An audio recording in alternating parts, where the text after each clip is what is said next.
बिस्मिल्लाहिर्रहमानिर्रहीम। Welcome to online system with doctor Yasir Khan. बेटा, biological molecules के अंदर कार्बोहाइड्रेट का ये आखिरी टॉपिक है। What are the polysaccharides. तो हमने मोनोसेकेराइड्स की कैटेगरी पढ़ी, देन ओलिगोसेकेराइड्स, आखिरी कैटेगरी है पॉलीसेकेराइड।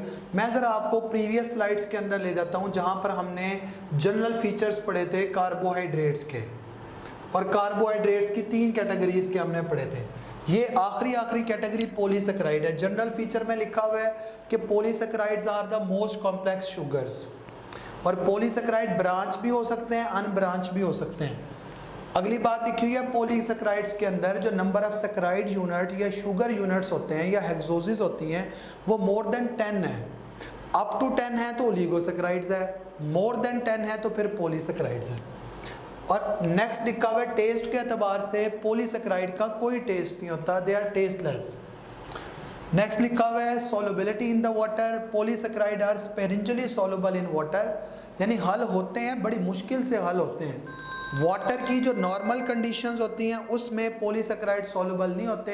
कंडीशन को ट्रांसफॉर्म कर लें, आप पानी को गर्म कर लें तो आप कहेंगे कि पॉलीसेकेराइड सॉल्युबल हो सकते हैं, लेकिन तब भी सारी कैटेगरीज नहीं होती, कोई एक कैटेगरी होती है। उसके बाद लिखा हुआ है कि हाइड्रोलिसिस, हाइड्रोलिसिस होता है break down of the molecules by the addition of water. जब आप पॉलीसेकेराइड को की हाइड्रोलिसिस करते हो तो ये हाइड्रोलाइज हो जाते हैं, और जब हाइड्रोलाइज हो जाते हैं तो वही सेम मोनोसेकेराइड्स बनाएंगे जिनके कंबाइन करने से वो टिपिकल पॉलीसेकेराइड बने। आखिरी बात है जनरल फार्मूला क्या होता है। The general formula of the polysaccharide is CxH2O bracket Y। ये मैंने आपको जनरल फीचर्स दोबारा रिवाइज करवाए ताकि अभी जब मैं आपको नेक्स्ट स्लाइड पढ़ाऊँ पॉलीसेकेराइड्स के हवाले से तो आपको ये बात समझ आए कि ये पॉलीसेकेराइड्स के बारे में बताया हुआ क्या है। देखो, पॉलीसेकेराइड्स के अंदर 2 तरह के पॉलीसेकेराइड्स होते हैं। एक तरह के पॉलीसेकेराइड्स को हम कहते हैं होमोपॉलीसेकेराइड, और एक तरह के पॉलीसेकेराइड को हम कहते हैं हेट्रोपॉलीसेकेराइड। एक तरह के पॉलीसेकेराइड है होमोपॉलीसेकेराइड और एक तरह के पॉलीसेकेराइड है हेट्रोपॉलीसेकेराइड। होमो का मतलब होता है सेम, हेट्रो का मतलब होता है डिफरेंट। इसका मतलब है होमोपॉलीसेकेराइड ऐसे तमाम पॉलीसेकेराइड्स होंगे which are composed of the same repeating units, जहां पर रिपीटिंग यूनिट्स एक जैसे हों। इसका मतलब है कोई एक ऐसा पॉलीसेकेराइड हो जिसमें सारे के सारे ग्लूकोज हों, तो इसका मतलब है रिपीटिंग यूनिट एक जैसा हो गया ना, सिर्फ ग्लूकोज है तो हम उसको क्या कहेंगे, इट इज़ द होमोपॉलीसेकेराइड। लेकिन अगर कोई ऐसा हो जिसमें रिपीटिंग यूनिट डिफरेंट हो रहे हो, यानी एक ग्लूकोज हो तो दूसरा ग्लैक्टोज, तीसरा फ्रुक्टोज, ऐसे डिफर करते जा रहे हो, हम उसको क्या कहेंगे, इट इज़ द हेट्रोपॉलीसेकेराइड। तो हेट्रोपॉलीसेकेराइड के अंदर एक एग्जांपल हमारी बुक में मेंशन की गई है एगार, एक मेंशन की गई है पेक्टिन, और ऐसे ही एक हेट्रोपॉलीसेकेराइड होता है पेप्टाइडोग्लाइकन।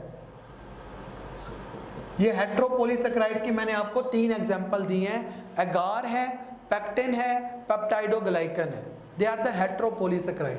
हमारी बुक के अंदर जो डिटेल मेंशन की गई है वो सिर्फ होमोपॉलीसेकेराइड की गई है। अच्छा, हमारी बुक में काइटिन को भी एक्सप्लेन नहीं किया गया, इसलिए मैं इसको यहाँ से आपको नहीं समझाऊंगा। जिनको एक्सप्लेन किया गया पॉलीसेकेराइड लॉन्ग क्वेश्चन है। आज है पॉलीसेकेराइड के what are the polysaccharide and explain the polysaccharide, तो आपने पहले पॉलीसेकेराइड की जनरल कैरेक्टरिस्टिक्स मेंशन करनी है जो आपको प्रीवियस स्लाइड में पढ़ाई है। उसके बाद आपने हेडिंग्स देनी है कि पॉलीसेकेराइड जो होते हैं वो होमोपॉलीसेकेराइड है, हेट्रोपॉलीसेकेराइड है।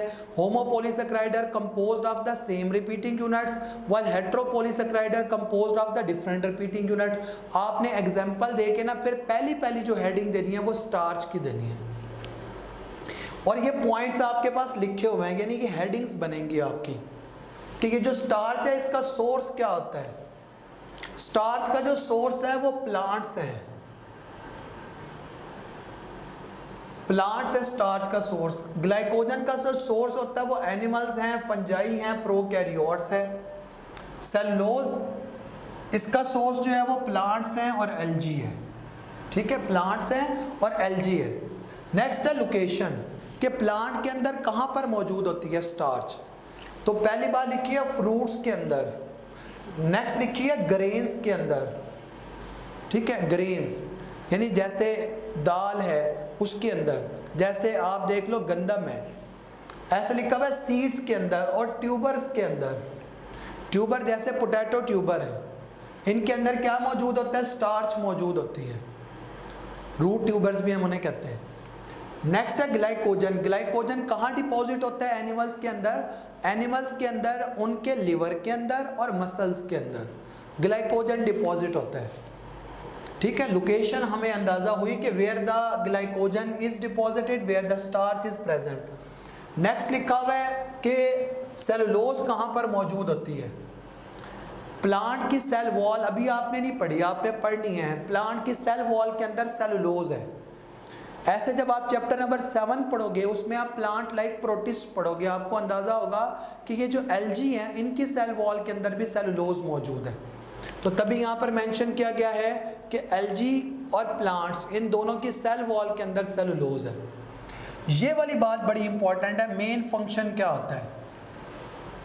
ये जो स्टार्च है it is the main source of carbohydrate for the animals, यानी अगर एमसीक्यू आ जाए the chief source of carbohydrate for the animals, answer होगा starch, chief source of carbohydrate for the animals. अगर एमसीक्यू आ जाए the chief energy storage form of the carbohydrates in the animals is dash, फिर answer होता है glycogen. Animals के अंदर जो एनर्जी स्टोरेज फॉर्म होती है वो ग्लाइकोजन होती है, और एनिमल्स के लिए जो मेन सोर्स ऑफ फूड होता है वो स्टार्च होता है, ठीक है। अगर एमसीक्यू आ जाए the main energy storage form in the plant is dash, फिर आंसर होगा स्टार्च। प्लांट के अंदर जो मेन एनर्जी स्टोरेज फॉर्म है बेटा वो स्टार्च है। एनिमल्स के अंदर जो मेन एनर्जी स्टोरेज फॉर्म है वो ग्लाइकोजन है। एनिमल्स के लिए जो मेन सोर्स ऑफ फूड है वो स्टार्च है। क्लियर। तो दूसरा पॉइंट यहाँ पर लिखा हुआ है it is the chief storage form in the animals, यानी हमारी बॉडी के अंदर ना जितना भी इजाफी कार्बोहाइड्रेट्स होंगे, सरप्लस कार्बोहाइड्रेट्स होंगे, they are deposited in the form of glycogen in our body. और प्लांट की बॉडी के अंदर अगर सरप्लस ग्लूकोज फोटोसिंथेसिस के रिजल्ट में बन जाती है then the glucose is deposited in the form of starch in case of the plant. Next लिखा हुआ है सेलुलोज। सेलुलोज का मेन फंक्शन क्या होता है, it is the main constituent of cell wall of the plants, ये main constituent है। Hydrolysis, यानी आप ये भी बता सकते हो जी मोनोमर्स, एक हेडिंग दे सकते हो। तो स्टार्च के मोनोमर्स क्या होते हैं, चलें आपको आगे अंदाज़ा हो जाएगा। फिलहाल है कि जब आप स्टार्च की ब्रेक डाउन करवाते हो why the addition of water, उससे बनता क्या है, स्टार्च ग्लूकोज देता है, ग्लाइकोजन भी ग्लूकोज देगा और सेलुलोज भी ग्लूकोज देगा। तभी तो मैंने कहा कि दे आर द होमोपोलीसेक्राइड। होमोपोलीसेक्राइड एक ऐसा कॉम्प्लेक्स कार्बोहाइड्रेट होता है कि जब उसकी ब्रेक डाउन हो उससे सेम रिपीटिंग यूनिट्स निकल रहे हो, देखो ग्लूकोज निकलेंगे काफ़ी सारे। नेक्स्ट है सॉल्युबिलिटी। सॉल्युबिलिटी से पहले अगर आप मोनोमर्स भी मेंशन करो ना तो स्टार्च के अंदर बेटा जो मोनोमर होता है वो हम मेंशन करते हैं अल्फा ग्लूकोज। एक हेडिंग अगर आप मोनोमर की दे दें तो स्टार्च के अंदर अल्फा ग्लूकोज है, ग्लाइकोजन के अंदर भी अल्फा ग्लूकोज है, जबकि सेलुलोज के अंदर बीटा ग्लूकोज है। याद है आपको अल्फा और बीटा का कॉन्सेप्ट बताया था कि रिंग स्ट्रक्चर के अंदर जो पहला कार्बन होता है वहाँ पर पोजीशन ऑफ हाइड्रोक्सल डिसाइड करती है either the sugar is alpha और द बीटा। अगर रिंग स्ट्रक्चर के अंदर फर्स्ट कार्बन पर हाइड्रोक्सल इन द एयर हो तो बीटा, हाइड्रोक्सल नीचे हो तो अल्फा। इसका मतलब ये हुआ कि स्टार्च के अंदर और ग्लाइकोजन के अंदर पॉलीमराइजेशन के अंदर जो मोनोमर्स इन्वॉल्व होते हैं वो अल्फा ग्लूकोज होता है, जबकि सेलुलोज के अंदर बीटा ग्लूकोज होता है।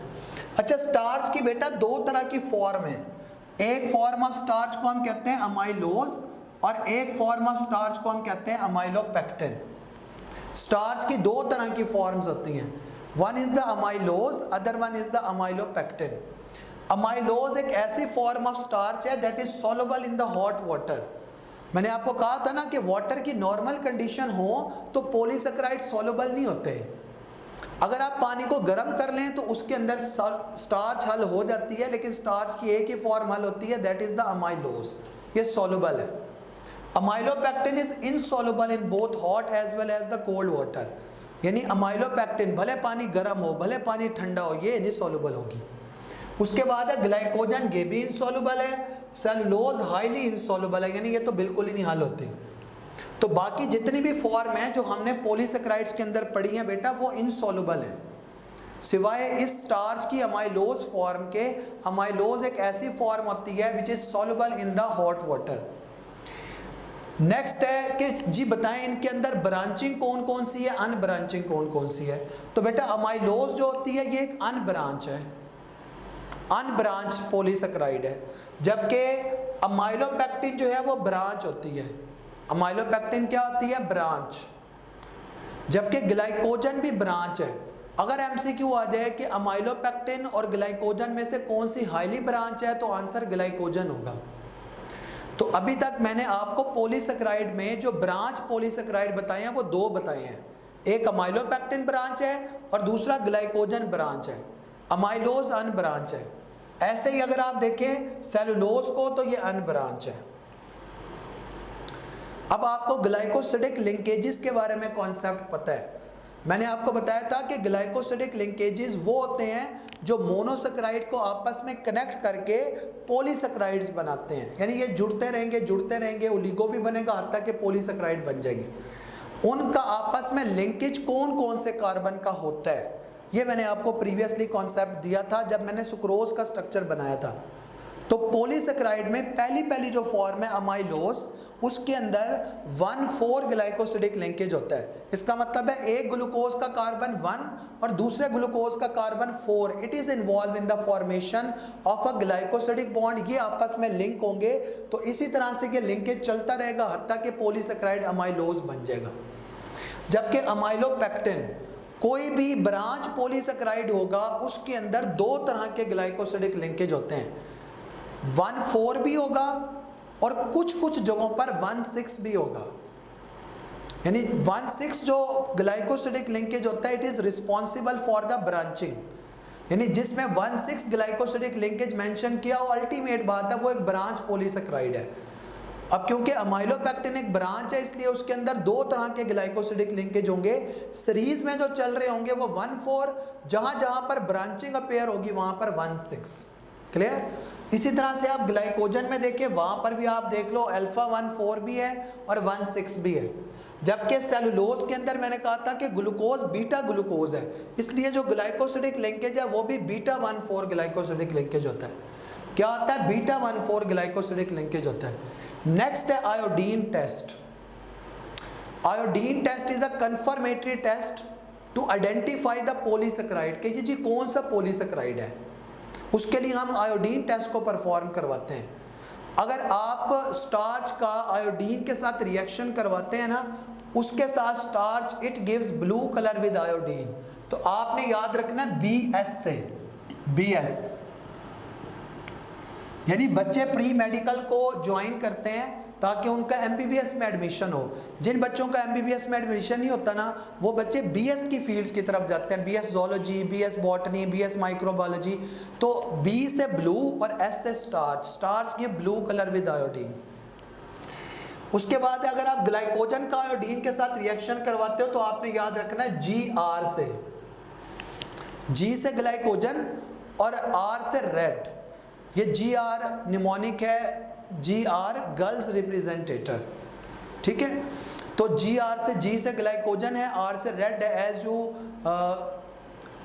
Provide the reaction of glycogen with the iodine then the glycogen give red colour with iodine. उसके बाद है cellulose. Cellulose give no reaction with iodine, लिखा हुआ है it gives no colour with the iodine. ये iodine के साथ कोई कलर नहीं दे रहा, आयोडीन के साथ कोई कलर प्रोवाइड नहीं कर रहा। तो ये मैंने ना पॉलीसेकेराइड्स के बारे में आपको होमोपॉलीसेकेराइड की डिटेल बताई है। अच्छा, कुछ बातें जो यहाँ टेबल में नहीं दी हुई, जैसे ये सारी फॉर्म आपके सामने है। अभी मैंने काइटिन के बारे में नहीं बताया कुछ। सेलुलोज के बारे में बड़ी इंपॉर्टेंट बात है कि ये जो सेलुलोज होती है ना, ये सबसे abundant carbohydrate in the nature है, यानी नेचर में सबसे अबंडेंट ऑर्गेनिक बायोमोलिक्यूल जो है वो कार्बोहाइड्रेट होता है। और कार्बोहाइड्रेट की कौन सी फॉर्म है जो नेचर में सबसे अबंडेंट है? वो सेलुलोज है। सेलुलोज की प्योर फॉर्म कौन सी होती है? Cotton and the paper is the pure form of cellulose. Cotton and the paper is the pure form of cellulose. और जो बात आपने याद रखनी है ना बेटा, वो ये याद रखनी है कि जब हम अपनी खुराक खाते हैं ना, अगर आप गोश्त खा रहे हो ना एनिमल्स का, इसका मतलब ये है कि उस गोश्त के अंदर ग्लाइकोजन है। और अगर आप प्लांट पे फीडिंग कर रहे हो, जैसे आप पोटैटो खा रहे हो, उसके अंदर स्टार्च है। इसका मतलब है कि जब जब हम स्टार्च या ग्लाइकोजन पर फीडिंग करते हैं ना, उसकी ब्रेक डाउन करवाने के लिए हमारी गट के अंदर, हमारी फूड कैनाल के अंदर एक एंजाइम होता है जिसका नाम अमाइलेज है, जो स्टार्च की भी और ग्लाइकोजन की भी दोनों की ब्रेक डाउन करवाने की सलाहियत रखता है। यानी जब हम अपनी फूड को इनटेक करते हैं, अगर आप एनिमल्स पर फीडिंग कर रहे हो, इसका मतलब यह है कि हम ग्लाइकोजन का इनटेक करवा रहे हैं। अगर आप प्लांट के ऊपर फीडिंग कर रहे हो, जैसे मैंने कहा ग्रेन्स खा रहे हो, जैसे आप फ्रूट्स खा रहे हो, या फिर जैसे आप, मैंने आपको अगली फॉर्म बताई, जैसे आप रूट ट्यूबर इनटेक कर रहे हो, तो उनके अंदर स्टार्च है। स्टार्च या ग्लाइकोजन हमारी ओरल कैविटी में पहुंचेगी, माउथ में पहुंचेगी ना, वहाँ पर जाकर ये टूट जाते हैं। इनके टूटने के लिए वहाँ पर एंजाइम अमाइलेज होता है। लेकिन अगर आप सेलुलोज इनटेक करवा रहे हो, सेलुलोज का इनटेक कर रहे हो, तो सेलुलोज की डाइजेशन हमारी बॉडी में नहीं होती। यानी ये जो हम पत्ते खा रहे हैं, जैसे सलाद के पत्ते हैं, अगर हम ये चीज़ें खा रहे हैं ना, तो इनकी डाइजेशन ना हमारी बॉडी में नहीं होती, क्योंकि इनमें सेलुलोज है। अगर इनकी डाइजेशन नहीं होती तो फिर हम इनका इनटेक करते क्यों हैं? ये जो आप ग्रीन वेजिटेबल्स का यूज़ करते हो, वो बेटा इसीलिए करते हैं, वो जो ग्रीन वेजिटेबल्स हैं हम उनका इस्तेमाल इसीलिए कर रहे हैं सर,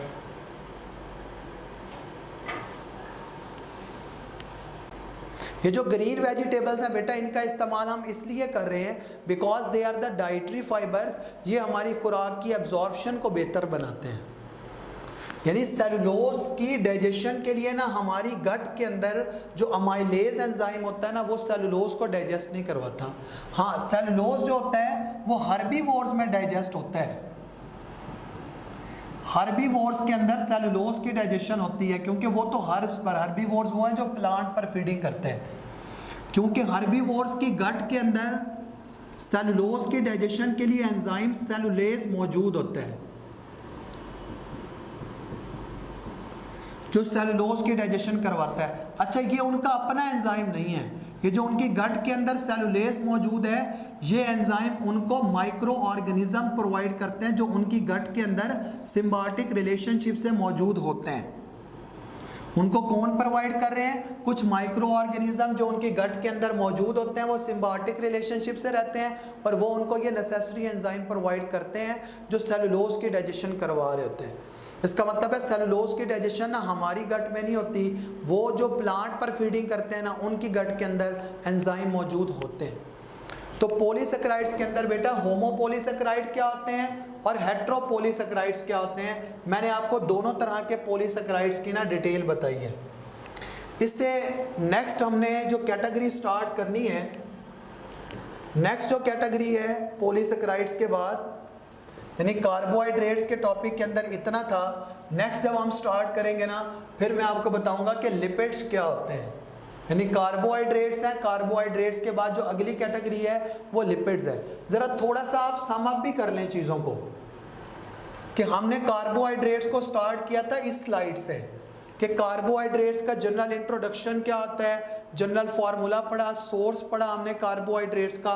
उसके बाद हमने कार्बोहाइड्रेट की क्लासिफिकेशन पढ़ी कि कार्बोहाइड्रेट्स को हम ब्रॉडली 3 कैटेगरीज में क्लासीफाई करते हैं, mono, oligo and the polysaccharide. और फिर मैंने इनके जनरलाइज फीचर्स बताए। फिर मैंने आपको ये बात भी बताई कि मोनोसेकेराइड लॉन्ग है।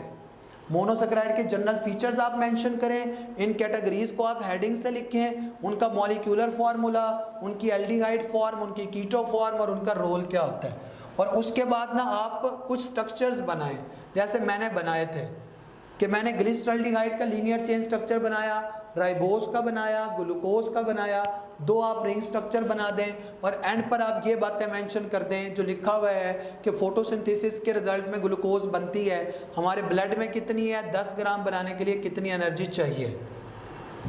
ये मोनोसेक्राइड वाला टॉपिक इस तरह से वाइंड अप हुआ था। ओलिगोसेक्राइड में हमने डाइसेक्राइड को पढ़ा, मैंने आपको ट्राइसेक्राइड का मॉलिक्यूलर फार्मूला कैलकुलेट करने का तरीका बताया, ये शॉर्ट में आता है। ग्लाइकोसिडिक बॉन्ड क्या होता है वो शॉर्ट में आता है, जबकि पॉलीसेक्राइड वाला टॉपिक जो है वो लॉन्ग में आता है। समझ आई बात? तो कार्बोहाइड्रेट वाला टॉपिक यहीं पर वाइंड अप हो गया। इंशाल्लाह जो नेक्स्ट लेक्चर होगा उसके अंदर हम लिपिड को स्टार्ट करेंगे। उम्मीद करता हूँ आपको बातें समझ आ रही होंगी। जो बात आपको समझ नहीं आई वो आप व्हाट्सएप ग्रुप में भी पूछ सकते हैं और जहाँ पर वीडियो अपलोड हो रही है आप उसके कमेंट सेक्शन के अंदर भी पूछ सकते हैं। आज के लिए इतना ही, अल्लाह हाफिज़।